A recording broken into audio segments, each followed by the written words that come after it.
তাওহিদ হৃদয়, লিটন দাস ও মুসাদ্দেকের বিধ্বংসী ব্যাটিংয়ে তৃতীয় ওয়ানডেতেও বড় সংগ্রহ বাংলাদেশের। ব্যাক টু ব্যাক 50 হাঁকালেন মুসাদ্দেক হোসেন সৈকত।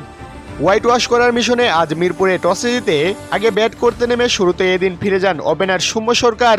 2 রান করে ঘরে হাঁটেন তিনি। আরেক ওপেনার তানজিদ তামিমও সুবিধা করতে পারেননি। 19 রান করে ক্যাচ আউট হয়ে ফিরেন তামিম। তবে এরপর বেশ কিছুটা সময় জুটি করে খেলেন নাজমুল শান্ত ও লিটন কুমার দাস, কিন্তু দলীয় 61 রানে ব্যক্তিগত 24 রান করে শান্ত ফিরলে বাংলাদেশ হারায় তৃতীয় উইকেট।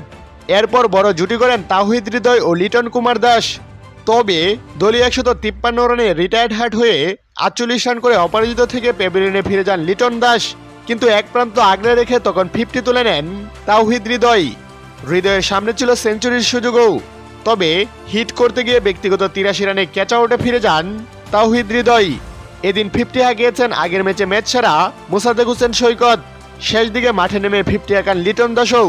শেষ পর্যন্ত মুসাদ্দেক ও লিটনের ব্যাটে ভর করেই অস্ট্রেলিয়াকে বড় সংগ্রহ টার্গেট দেয় বাংলাদেশ দল।